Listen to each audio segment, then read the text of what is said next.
அஸ்ஸலாமு அலைக்கும் வரஹ்மத்துல்லாஹி வபரகாத்துஹு. இதுவரைக்கும் 27வது அத்தியாயமான அந்நவில், அதாவது எறும்புகள் என்கின்ற அத்தியாயத்தில் 53 வசனங்கள் வரைக்கும் நாம் பார்த்திருக்கோம். 53வது வசனங்கள் வரைக்கும் சுலைமான் நபியுடைய வரலாற்றையும் சாலிஹ் அலைஹிஸ்ஸலாம் அவருடைய வரலாற்றையும் பார்த்திருக்கோம். அதை தொடர்ந்து வரக்கூடிய 54வது வசனத்தில் இருந்து 58வது வசனம் வரைக்கும் லூத் அலைஹிஸ்ஸலாம் அவர்களை பற்றியும் அவருடைய சமுதாயத்தை பற்றியும் அந்த வசனங்கள் நமக்கு விவரிக்கிறது. சாலிஹ் அலைஹிஸ்ஸலாம் அவருடைய சமுதாயமான சமுத்து மக்கள் பெருமையின் காரணமாக அழிந்தார்கள் என்று சொன்னால், லூத் அலைஹிஸ்ஸலாம் அவருடைய சமுதாயமோ ஒழுக்கக்கேட்டின் உச்சத்தினால் அழிவை சந்தித்தது. இந்த லூத் அலைஹிஸ்ஸலாம் அவர்கள் இப்ராஹிம் நபியினுடைய சகோதரர் மகனாக இருக்கிறார்கள். அவர்கள் சதும் என்னும் பகுதிக்கு தூதராக இறைவனால் அனுப்பப்பட்டார்கள். அங்கே வாழ்ந்த மக்கள் இயற்கைக்கு எதிரான ஒரு பாவமான காரியத்தை செய்து கொண்டிருக்கிறார்கள். லூத் அலைஹிஸ்ஸலாம் அவங்க அந்த மக்களுக்கு அறிவுரை வழங்குவதற்காகவும் எச்சரிக்கை செய்வதற்காகவே அந்த பகுதிக்கு தூதராக அனுப்பப்பட்டார்கள். லூத் அலைஹிஸ்ஸலாம் அவர்களுடைய எச்சரிக்கை, அந்த பாவமான காரியத்தை செய்து கொண்டிருந்த அந்த மக்களுக்கு எதிரான எச்சரிக்கை எப்படி இருந்தது என்பதை குறித்து அல்லாஹ் தன்னுடைய திருமறையில் சொல்லுகிறான்.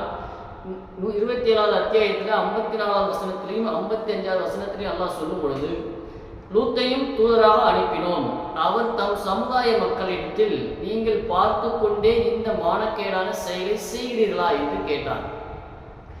மேலும் பெண்களை விட்டுவிட்டு ஆண்களோடு ஆசையோடு ஆண்களிடம் செல்கிறீர்களா? உண்மையில் நீங்கள் அறிவற்ற மக்களாக இருக்கிறீர்கள் என்றும் கூறினார் என்று அல்லாஹ் தன்னுடைய திருமறையில் சொல்லி காட்டுகிறான்.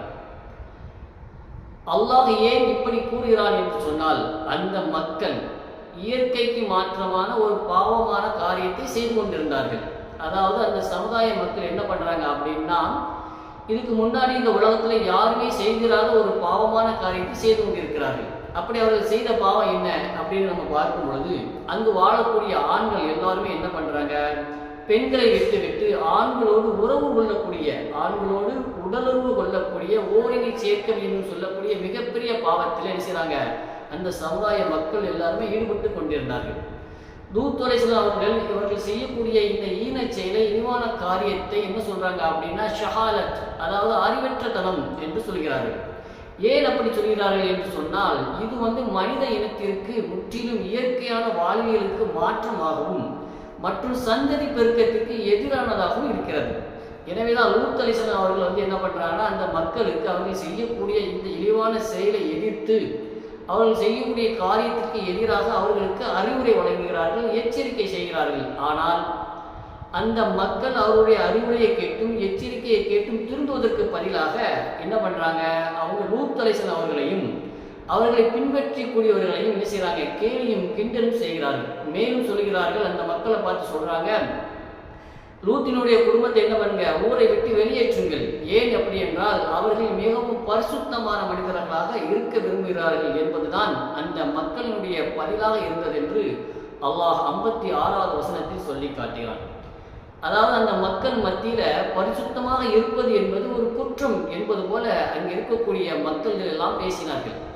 தீமை மலிந்து கிடக்கக்கூடிய ஒரு சமூகத்தில நன்மையை விரும்பக்கூடியவர்கள் அவர்களை பொறுத்த வரைக்கும் அந்நியர்களாகவே செய்கிறாங்க, கருதப்படுகிறார்கள். இதனால் அவர்களுக்கு ஏற்பட்ட முடிவு என்னவாக இருந்தது, இப்படி அநியாயத்தில் முழுவதுமாக மூழ்கி கிடந்த சமூகத்திற்கு ஏற்பட்ட இறைவனுடைய வேதனை எப்படி இருந்தது என்று சொன்னால், இறைவனுடைய வேதனை வந்தபோது லூத் அலைஹிஸ்ஸலாம் அவர்களும் அவர்களுடைய மகள்களும் காப்பாற்றப்பட்டனர். ஆனால் லூத் அலைஹிஸ்ஸலாம் அவருடைய மனைவி இருக்கிறார்களே, அவர்கள் அந்த பாவிகளுக்கு ஆதரவாக இருந்ததின் காரணமாக அவரும் வேதனையில் சிக்கினார். இதை அல்லாஹ் தன்னுடைய திருமறை சொல்லி காட்டுகிறான். ஆகவே நாம் அவருடைய குடும்பத்தாரை காப்பாற்றினோம், அவருடைய மனைவியை தவிர. அவள் வேதனையில் தங்கி விடுபவர்களில் ஒருத்தியா இருக்க வேண்டும் என்று நாம் விரித்தோம் என்பதாக அல்லாஹ் 57வது வசனத்தில் சொல்லி காட்டுகிறார். கடைசியில் அந்த மக்களுக்கு ஏற்பட்ட அழிவின் காரணமாக அல்லாஹ் அவர்களை எப்படி அழிக்கின்றான், அவர்கள் மீது ஒரு கல்மலையை பொழிய செய்கிறான். அல்லாஹ் சொல்கிறான், அவர்கள் மீது ஒரு கல்மலையை பொழிய செய்தோம். எச்சரிக்கப்பட்ட அந்த மக்களின் மீது பெய்த அந்த மலை மிகவும் தீயதாக இருந்தது என்று 58வது வசனத்தில் அல்லாஹ் அவர்களுக்கு ஏற்பட்ட அழிவை பற்றி சொல்லி காட்டுகிறான். இந்த அழிவுக்கு பின்னால் இருக்கக்கூடிய வரலாற்று சான்றுகள் என்ன தெரியுமா?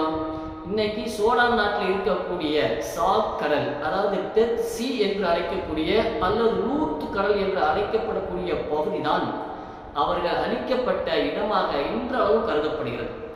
இந்த பகுதியானது கடல் மட்டத்தை விட மிகவும் தாழ்வான பகுதியாக இருக்கக்கூடியதாகும். அவர்கள் வாழ்ந்த ஊர், அந்த அநியாயம் செய்த சமுதாயம் வாழ்ந்த ஊர் தலைகீழாக புரட்டி போடப்பட்டதை இது இன்னைக்கும் நமக்கு நினைவூட்டிக் கொண்டிருக்கிறது. மேலும் அல்லாஹ் லூத் அலைஹிஸ்ஸலாம் அவருடைய மனைவியை பற்றி ஏன் இவ்வளவு கடுமையாக குறிப்பிடுகிறான் என்பதையும் நாம் தெரிந்து கொள்ள வேண்டும்.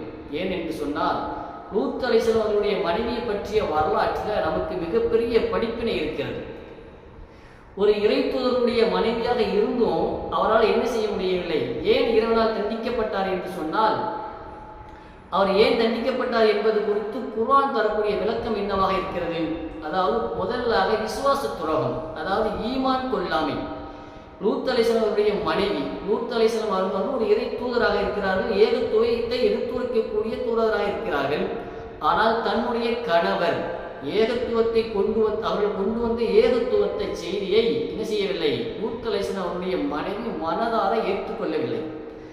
அவங்க வெளிப்படையாக லூத் அலைஹிஸ்ஸலாம் அவர்களுடைய வாழ்ந்தாலும் உள்ளத்தால என்ன பண்றாங்க அப்படின்னா, அந்த பாவி மக்களோட என்ன செய்யறாங்க, அந்த பாவி மக்களுக்கே உதவி செய்து கொண்டு இருக்கிறார்கள். இதை பற்றி அல்லாஹ் தன்னுடைய திருமறையில 66வது வசனத்துல 66வது அத்தியாயத்துல 10வது வசனத்துல சொல்லி காட்டுகிறான். அல்லாஹ் இந்த இடத்துல 2 நபிமார்களுடைய மனைவியை பற்றி சொல்கிறான். அதாவது நூஹ் நபியுடைய மனைவியையும் லூத்துடைய மனைவியையும் நிராகரிப்பவர்களுக்கு அல்லாஹ் உதாரணமாக இந்த வசனத்தில் கூறி காட்டுகிறான். அந்த 2 பேருமே நம்மளுடைய அடியார்களில் சாலிகான நல்லடியார்களாக இருக்கக்கூடிய அடியார்களுடைய மனைவியாகத்தான் இருந்தார்கள். ஆனாலும் அந்த 2 பேர் என்ன செய்யவில்லை? தன்னுடைய கணவர்களுக்கு துரோகம் செய்தார்கள். தன்னுடைய கணவர் கொண்டு வந்து ஏகத்துவத்தை ஏற்றுக்கொள்ளாமல் அவர்களுக்கு துரோகம் செய்தார்கள் என்று அல்லாஹ் சொல்லி காட்டுகிறான். இந்த இடத்துல துரோகம் என்பது ஒழுக்கக்கேடான காரியம் செய்ததாக கூறவில்லை. மாறாக அல்லாஹ் என்ன சொல்கிறான்? ஈமானில் செய்த துரோகம், அதாவது கொள்கை மாறுபாடு. லூத் அலைஹிஸ்ஸலாம் அவர்கள் ஏகத்துவ கொள்கையை கொண்டு வந்திருக்கிறார்கள். ஆனால் அவருடைய மனைவி இந்த கொள்கைக்கு எதிராக மாற்றமான காரியத்தை செய்து அவர்களுக்கு துரோகம் வைத்து விட்டார்கள் என்பதாக இந்த வசனம் சொல்லி காட்டுகிறது. மேலும் இரண்டாவதாக அவங்க என்ன பண்றாங்க அப்படின்னா, அந்த பாவிகளுக்கு, அந்த பாவம் செய்த பாவிகளுக்கு என்ன செய்யறாங்க? உதவியாளராக செயல்படுகிறார்கள். எப்படி?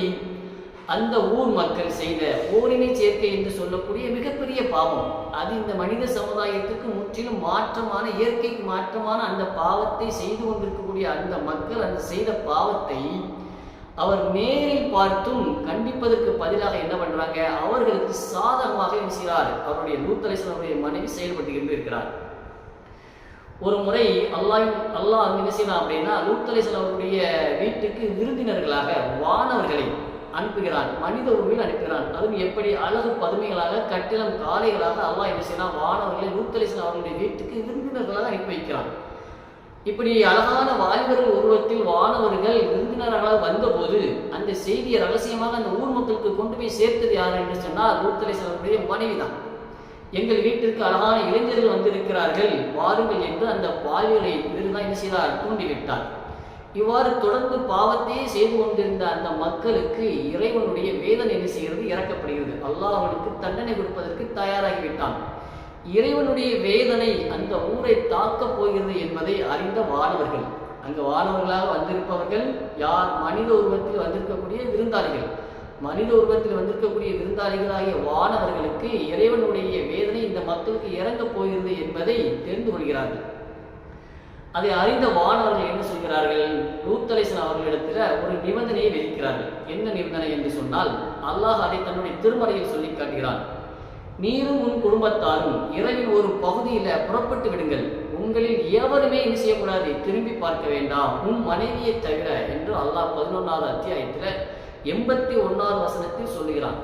கடைசியில் ஒரு வழியாக அனைவருமே அந்த ஊரை விட்டு வெளியேறும் பொழுது அந்த பெண்ணினுடைய உள்ளம், அதாவது லூத் அலைஹிஸ்ஸலாம் அவருடைய மனைவியினுடைய உள்ளம் எல்லாமே அந்த ஊர் மக்கள் மீதே இருந்தது. அதன் காரணமாக என்ன பண்றாங்க? அந்த ஊர் மீது வேதனை இறங்கிய சப்தம் கேட்டவுடன், அந்த கல்மலை பொழியக்கூடிய அந்த சப்தம் கேட்டவுடன் வானவர்கள் விதித்த அந்த தடையை மீறி அவள் திரும்பி பார்த்தாள். உடனே ஒரு கல் அவள் மீது விழுந்து அவளும் அந்த ஊர் மக்களுடன் சேர்ந்து அழிந்து போனாள். அல்லாஹ் சுப்ஹானஹு வ தஆலா இப்படித்தான் அநியாயக்காரர்கள் அநியாயம் செய்யக்கூடிய ஒவ்வொரு சமுதாயத்தையும் இறைவன் அழித்தான் என்பதாக இந்த வரலாறு முடிகிறது. இந்த வரலாற்று நிகழ்வில் நாம் கற்றுக்கொள்ள வேண்டிய பாடம் என்ன அப்படி என்று பார்த்தால், இறைவனின் கட்டளைப்படி லூத் அலைஹிஸ்ஸலாம் அவர்களும் அவர்களுடைய குடும்பத்தாரும் இந்த ஊரை விட்டு வெளியேறி கொண்டிருந்த போது வானவர்கள் ஒரு நிபந்தனை விதித்திருந்தார்கள். என்ன நிபந்தனை விதித்திருந்தார்கள்? யாருமே திரும்பி பார்க்கக்கூடாது என்பதுதான் அந்த நிபந்தனையாக இருந்தது. ஆனால் லூத் அலைஹிஸ்ஸலாம் அவர்களுடைய மனைவிக்கு அந்த பாவி மக்கள் மீது ஒரு விதமான அனுதாபம் இருந்தது, ஒரு விதமான நேசம் இருந்தது. அதன் காரணமாக அந்த மக்களுக்கு வேதனை இறங்கிய போது ஏற்பட்ட அந்த பயங்கரமான சத்தத்தை கேட்டதும் அவள் தடையை மீறி என்ன செய்து விட்டால் தன்னுடைய நடையை பின்னோக்கி திருப்பி விட்டாள். அப்போது அவர் கண்ட காட்சி என்ன தெரியுமா? அந்த ஊர், அந்த அநியாயம் செய்த அந்த ஊர் தலைகளாக புரட்டப்பட்டு கொண்டிருந்தது.